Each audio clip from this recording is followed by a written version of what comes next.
Guys, can you hear me? Yes, sir.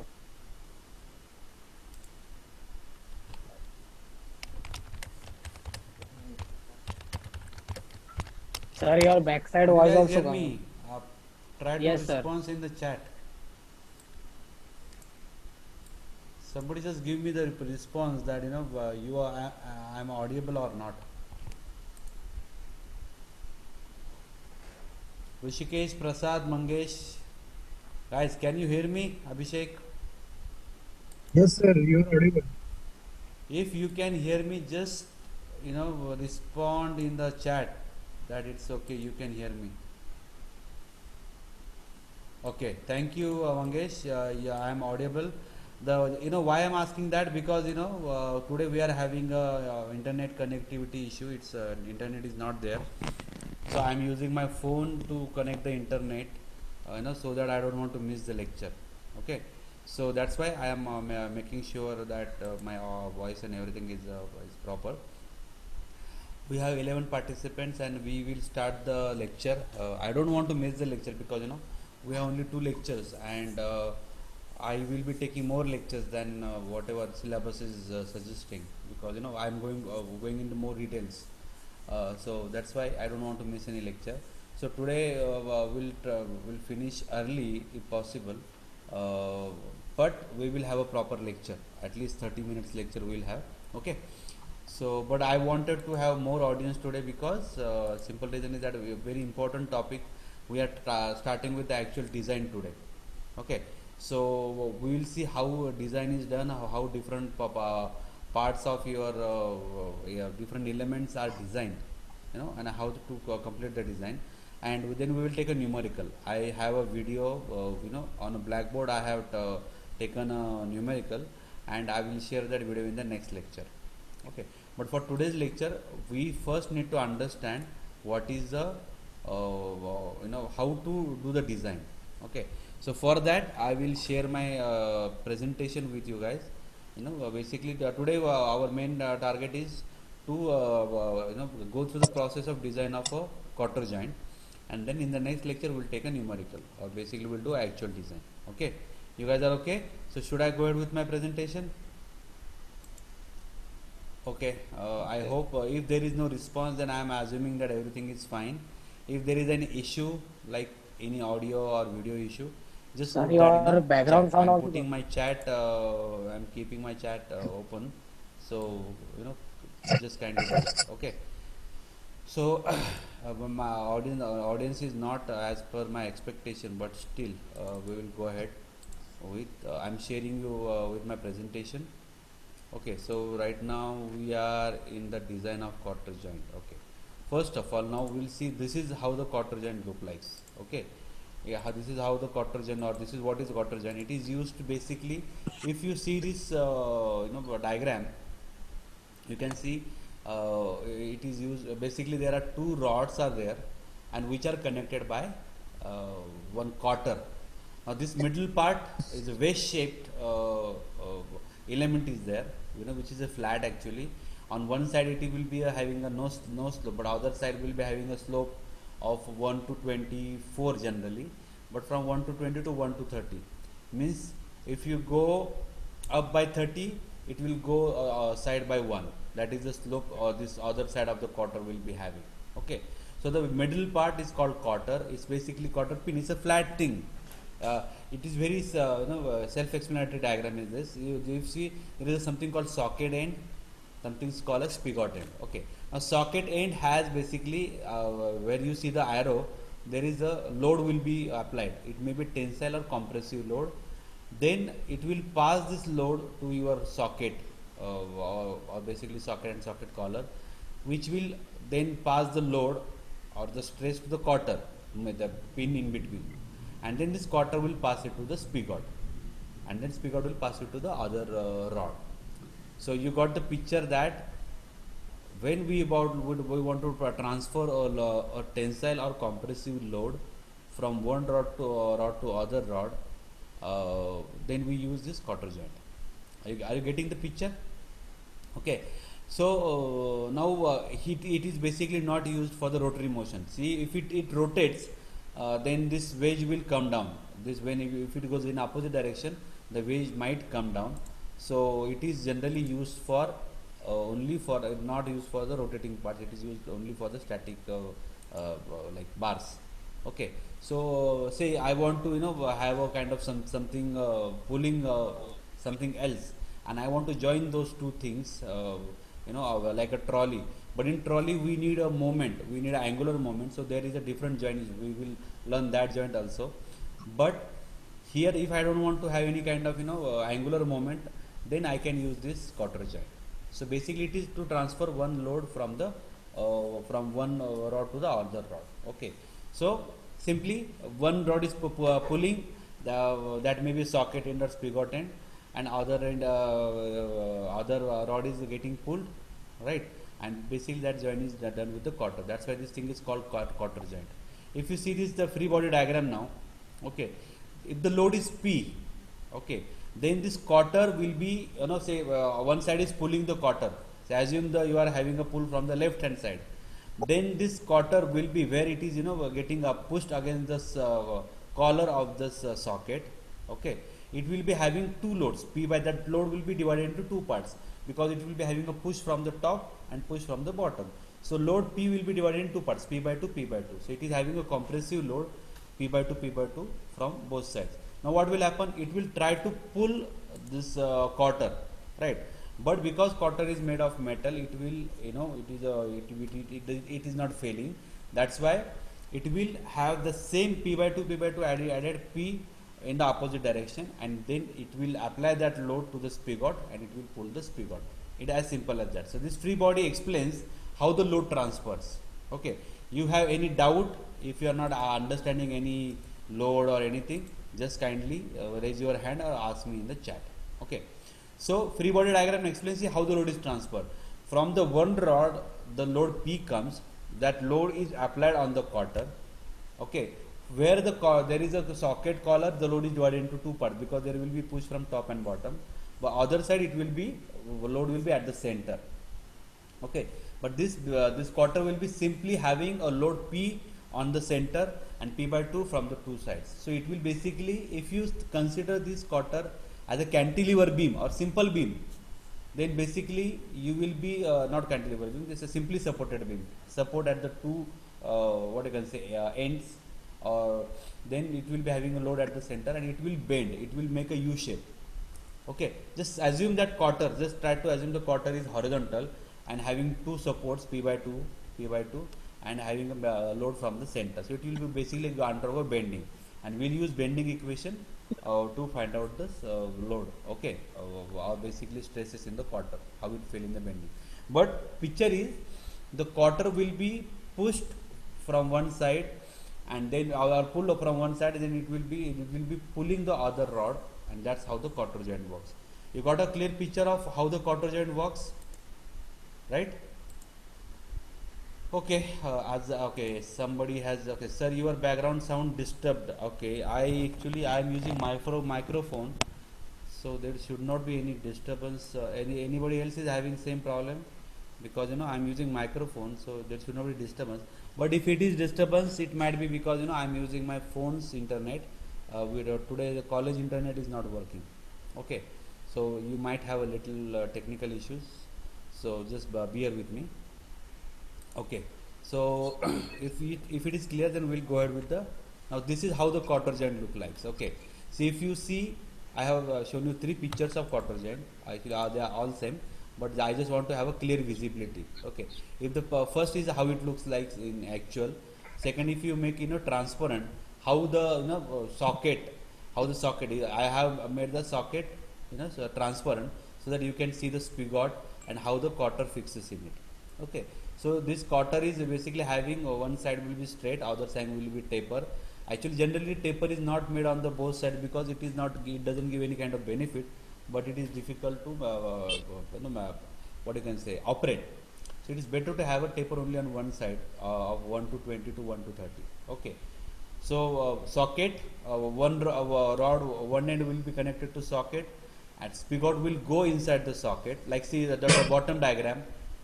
The purple or blue color is is a kind of socket. It is connected to one rod, Then the yellow is a spigot. Spigot goes in the socket. When the hole matches, okay, then we put a quarter in it, and then simply it transfers the load. Okay, clear now? So this is how the quarter looks like. Now this is the nomenclature of the quarter. Okay, how the quarters, because this nomenclature is very important, you need to understand, and you need to keep everything in mind, so that you know it is because we use all this nomenclature while doing the design. Because while doing the design, you know, we need to know what is what, and that's why this nomenclature is very important.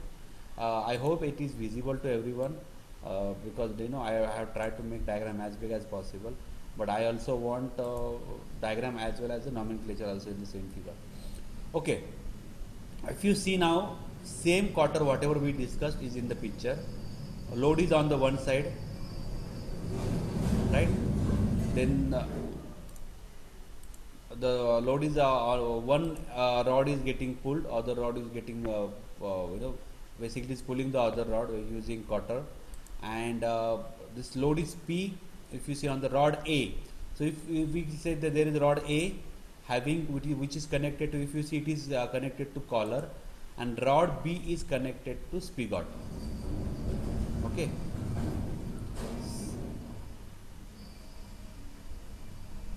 okay, rod A is connected to socket.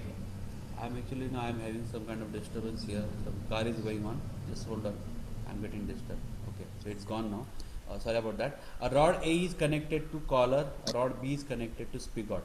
Okay, if it is clearly visible. Now this load P is applied to rod A. Okay, it pulls the rod A. Basically, this rod A having a load P which is applied to the socket, and this socket, you know, and this spigot, which basically are connected by using quarter.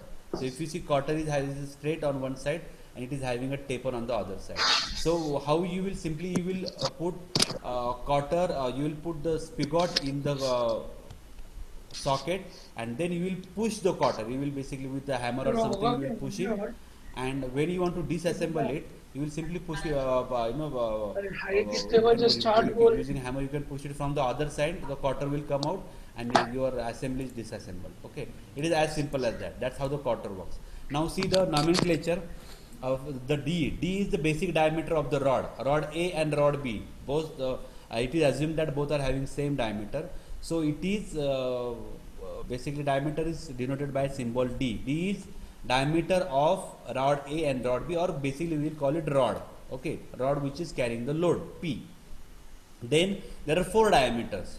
If you see the collar, now if you go in the previous picture, okay, okay, now this in this picture, blue thing is called as, you know, socket. Okay, socket has two diameters. You see, one is outside diameter of the socket and inside diameter of the socket. Okay, then third diameter is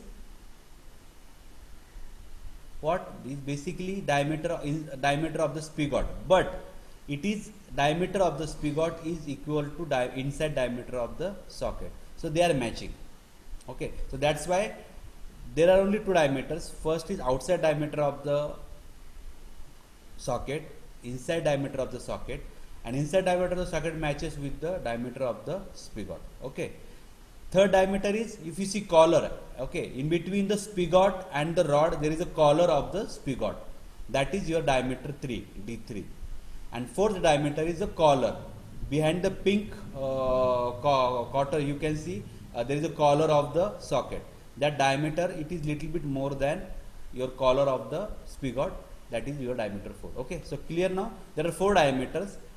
First, outside diameter of the socket, inside diameter of the socket, which is equal to diameter of the spigot. Okay, two diameters. Third diameter is diameter of the collar of the spigot and diameter of the collar of the socket. So if you see in this now, see that's D1. If you see this, where is D1? Okay, if D1 is in the below picture, in the top view the D1 is there. D1 is the outside diameter of the socket. Okay, it is in the below diagram, it is there. Okay, then D1, that is outside diameter of the socket. D2 is the inside diameter of the socket or which is diameter of the spigot. It is in the just next to the quarter D2 is there. So dt is inside diameter of the your socket or diameter of the spigot. Okay. Third diameter, you see collar of the spigot is D3. Spigot diameter is D3, where it is shown. Okay, it is shown on the right side where the load P is there shown. D3 is there. So D3 is the diameter of the collar of the spigot, and diameter of the collar of the socket is shown in the side view. It is D4. Okay, so there are 4 diameters. Okay, so we need to calculate all these 4 diameters. First diameter will be calculated diameter of the rod, which is D. Then 4 diameters, D1 outside diameter of the socket, D2 inside diameter of the socket or diameter of the spigot, D3 collar of the spigot, and D3 diameter of the collar of the socket. Okay, clear? Now 4 diameters, and now there are 4 distances are there. First is A, B and C. What is A?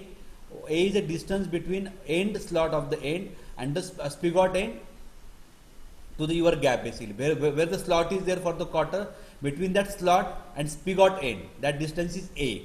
Okay, if you see that there is a spigot inside the your socket, from the quarter socket to the end of the spigot is A.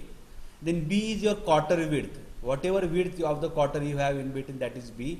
And C is your basically, it is basically from the slot to the end of the collar of the socket. If you see, end of the collar of the socket is there between, what is C? End of the collar of the socket and your quarter socket.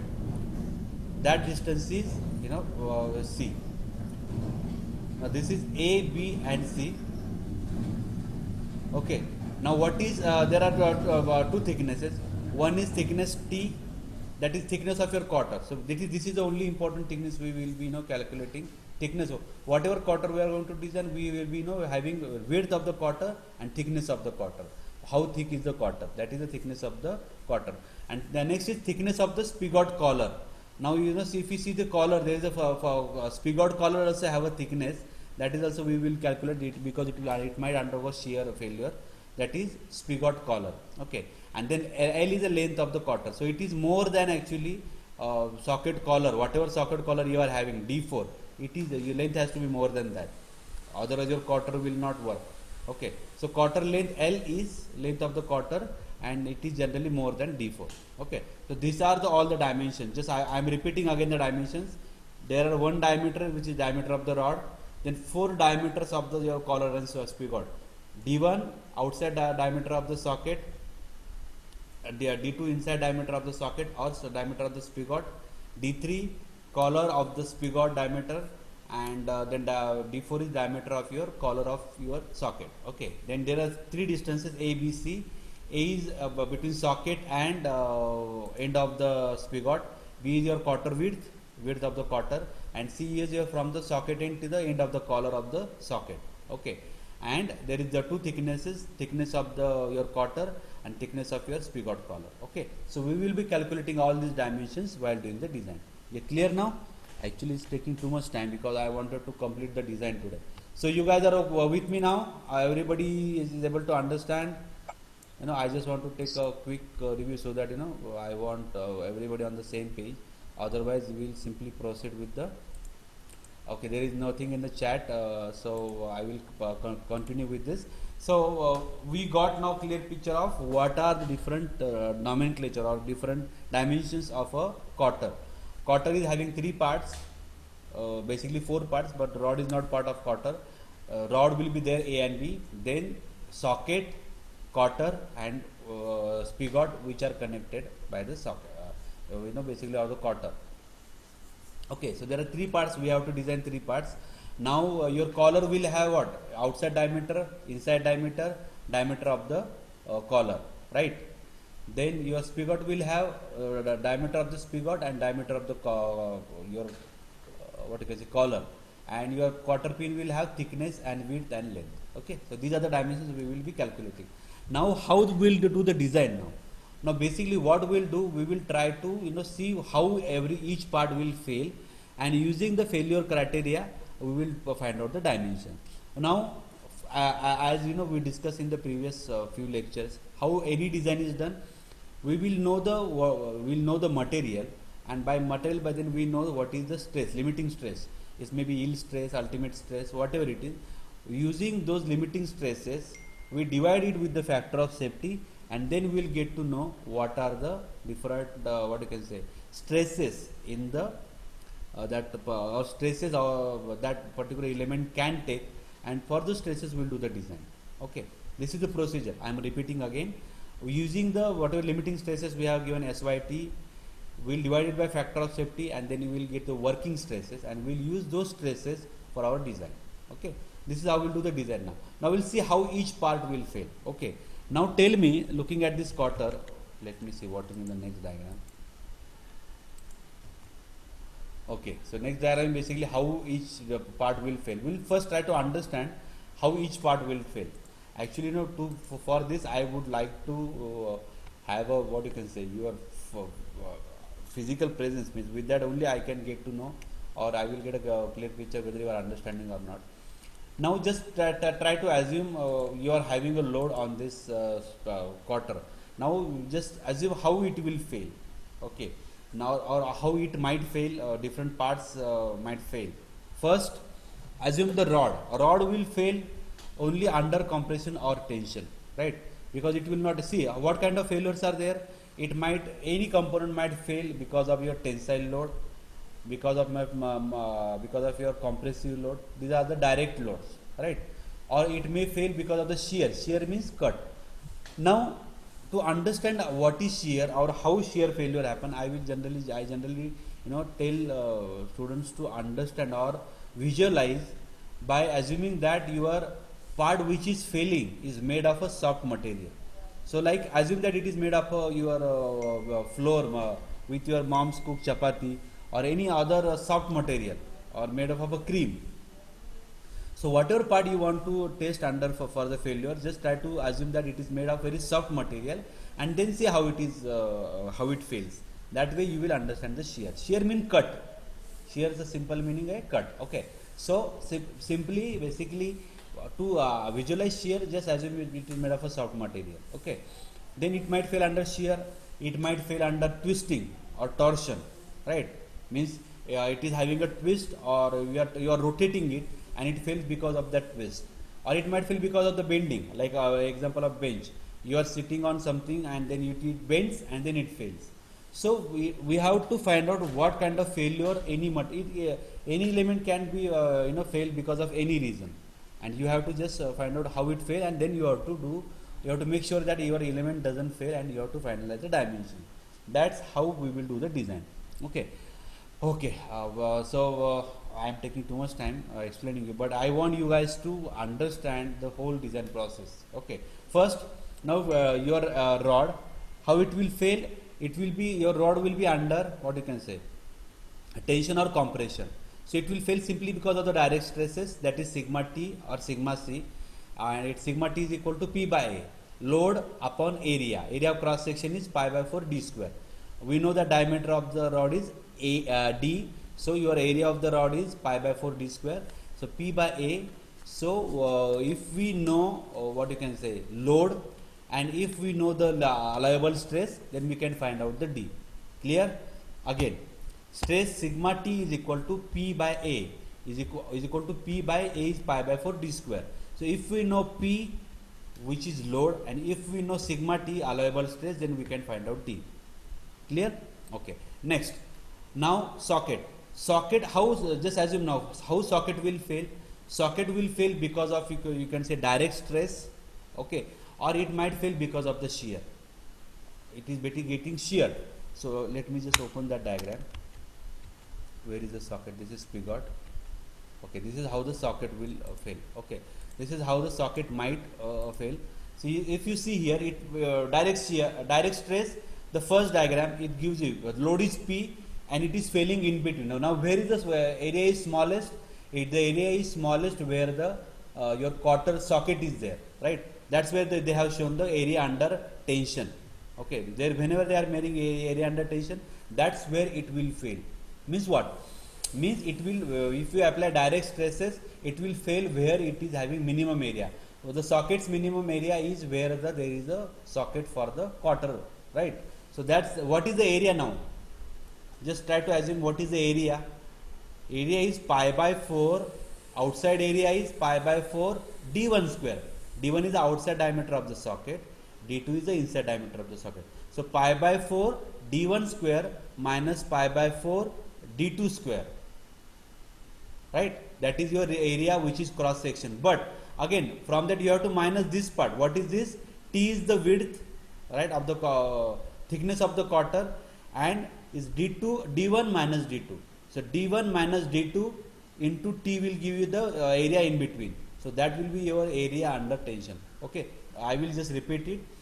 Area of this area under tension will be pi by 4 d1 square minus d2 square, right? This is the area of between the two circles, but you have to take out the area because of the thickness of the quarter, which is T into d1 minus d2. Okay, so that is the where it will fail because of the tension. Now see, it will be somewhere here. Okay, this is now see the third part, tensile failure of the socket. How it will fail? Pi by 4 d1 square minus d2 square minus d1 minus d2 into T. You got the, this is the area under tension. Now sigma T is equal to P upon that area. That is the failure of the socket. Now first stage we did tensile failure of the rod. How the rod will fail under tension? It will simply fail because P upon area pi by 4 d square. So with that we can find out the diameter of the rod if we know P and sigma T. Okay, so we did the first part. Now we did the tensile failure of the socket, correct. Now we'll see how the tensile failure of the socket. Okay, so now we'll see. Okay, I think let's continue with the what I can say, socket first. Let's continue all the socket parts, and then we will see how this this thing is done. Where is the socket? Okay. Now we are going through socket now. Now we have understood direct failure of the tensile failure of the socket. Now we'll see how the shear will see. Now the second diagram shows you area under shear. Okay, our lecture is only 10 minutes are left. Okay. Now this socket, how the socket now, because of this pulling from the other one end of the socket now how to assume the shear failure. I told you, assume it is made of a soft material like a cream or like a clay. Then if you put a quarter, your socket will be undergo shear, and it will be sheared as per the area of the cross section shown, right? Now what is this area? It is d4 minus d2 into C. Okay, d4 minus d2 into C. That's how your shear will happen. Just again now assume that there is a socket and you put a quarter, but socket is made of a soft material and it fails because of the shear. Shear means is getting a tear, right? So how it will fail? It will be having area of d4 minus d2. d4 is outside diameter of the collar of the socket, and d2 is inside diameter of the socket, right? So difference between those into C. C is the, as we know, between the socket and end of the socket collar. That is the area of the cross section of the what I can say, shear, right? But the shear will be from the both ends, from this one end on the left side and the other end. So we will be multiplying by 2. Let me see whether the multiplication of 2 is there. Shear failure of the socket. Okay, see here area is d4 minus d2 into C, right? But it will be multiplied by 2 because there will be double shear. It will be sheared from the both ends. So there will be area will be twice. So shear stress is P upon 2 into d4 minus d2 into C. Okay, got it? So this is how it will undergo shear failure. Now another failure is the crushing failure. Crushing means it will be crushed from the front. Now what is the front area? Is basically d4 minus d2 into thickness of your quarter. That is the area under crushing. If you see the top C diagram C, if you see from the top, your front the area will undergo crushing will be facing the thickness T. So d4 minus d2 into T will be the area under crushing. So your sigma C will be P upon A. Area is d4 minus d2 into your thickness of your quarter, right? So this is the area under crushing. Okay, so let's see crushing of the socket end is P upon D4 minus D2 into T. Got it? So we have seen failure of the socket are three. First, tensile failure, it is P upon A, area is pi by 4 into D1 square minus D2 square minus D1 minus D2 into T. That is the area for the direct tensile. Then shear is D4 minus D2 into C, right? But multiplied by 2 because there is double shear. And then third is the crushing failure, D4 minus D2 into T. Okay, these are the failures of the socket. Now we'll see the failures of the your spigot. Now this is the spigot. Okay, now how the spigot will fail? Again same thing. It will fail because of the direct tensile stress. It might fail because of the shear, or it might fail because of the compressive crushing. Right. Now just look at the spigot, the third component. Okay, where the area is minimum where there is a socket for the quarter, for the spigot, right? So what is the area? Pi by 4. Now what is the diameter of the socket? Spigot is D2 inside diameter of the your socket. So D2 pi by 4 D2 square minus, you have to take out the area of the, because of the socket is thickness is T, diameter is D2. So pi by 4 into D2 square minus T into D2 will be area for the failure of the direct stress. Let's see that. Tensile failure of the spigot. Now what is the area? Pi by 4 D2 square. This is the area of the cross section of the spigot, right? Minus D2 into T. That is the part of the where the quarter socket is there. Okay. The height of the socket is D2 and thickness is the T. So this area, we divide, if you divide this area, P by this area, you will get sigma T, right? So this is the tensile failure of the spigot. Okay.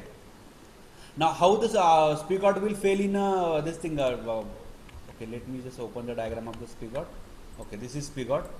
Okay, this is spigot. It is shown this A diagram. In that area under tension is shown. It is pi by 4 D square minus pi by 4 D2 square minus D2 into T. Okay, that is failure under tensile. Now how it will fail in a shear? Just assume that it is made of a soft material again. Then it will take out the part which is in front of the quarter pin. It will take out that part. It is again double shear. Okay. Now what is this area? This distance we have calculated A. What is distance between from the quarter socket to the end of the spigot is A, right? So this A into height of this area will be D2, diameter of the spigot. So A into D2 will be your area for the shear, but that will be multiplied by twice because it is a double shear. So 2 into A into D2 will be area for the shear. So tau will be P upon A, where A is A into D2. Let me see that. Shear failure of the spigot. Okay, here. Okay, shear failure number 5. P upon A into D2 will be multiplied by 2 because it's a double shear. A is the distance between socket end, spigot end and quarter socket, and D2 is the diameter of the spigot. Okay, so this is how the shear failure will happen. Now third is the crushing failure. Now crushing in from the quarter, in front of the quarter pin, it will be crushed. Now what is the area in front of that? It is basically height of this spigot, which is D2 into T. That is where the crushing will happen. So the crushing failure of this will be spigot end. Yes, number 7. Crushing failure of the spigot is P upon thickness into D2. Okay, this is how this this thing will fail. Right. Now lastly our quarter pin. Now quarter pin will undergo. Now see, we have seen tensile failure of the rod. Yes, we did. Tensile failure of the spigot. We did it. Tensile failure of the socket end. We did it. Shear failure of the quarter. Now quarter pin, the pin whatever we have in between, that will fail because of the shear. Now what is the shear area? I have diagram somewhere of the quarter. Let me see whether I have the diagram. Okay, I don't have the diagram. But quarter will have a shear in between. Now let me see the quarter. Okay, this quarter or water in the center part will have a shear from the just between P by 2 and P. There will be a cut, and between P by 2 and P there will be, so there will be two cuts. It will be sheared. Just assume it is made of a soft material. It will shear from the two places. Now what is the area of the shear? Width of the quarter into thickness. That is where the area is getting sheared, right? Width of the quarter is B and thickness is T. So B into 2 will be the area of the shear, but it is double shear. It will be shear from the two sides, so it will be twice of that. So that's what we will get. Shear failure of the quarter is P upon 2 into BT. B is width of the quarter, T is the thickness of the quarter. Okay, so P upon 2 BT will be the shear failure of the quarter. Shear failure of the spigot we seen it. Then shear failure of the socket we have seen it. Crushing failure of the spigot we have seen. Crushing failure of the socket we have seen. And then your quarter will also undergo bending. As I told in this diagram, the spigot is having two loads, P by 2, P by 2, and at the center there is a load P. Because of that, it will undergo bending failure, and it will have a failure of the bending. And so for the bending, we will use this formula, bending failure. This is the formula number 7. B is equal to root of 3P T sigma B into D2 by 4 plus D by 4 minus D2 by 6. There is a derivation for this formula. Basically, I think these are the all formulas we will need. I think we have covered everything, whatever is supposed to be there. So this is the procedure for design of a quarter joint. I think we don't have time for that. So in the next lecture, first we will complete the procedure. Whatever we did just now, which is the same procedure there. We have seen different failures of different components: shear, tensile, and compressive crushing, right? Tensile failure, shear failure, crushing failure of spigot and the socket, and quarter will fail because of bending and shear.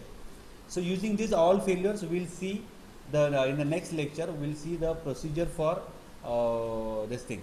Let me just take a quickly attendance, because very less time is left.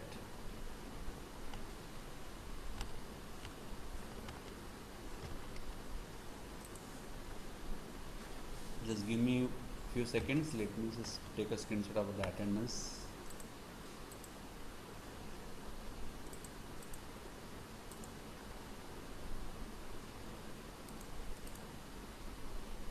Okay, guys, I think we will be cut off now by any minute.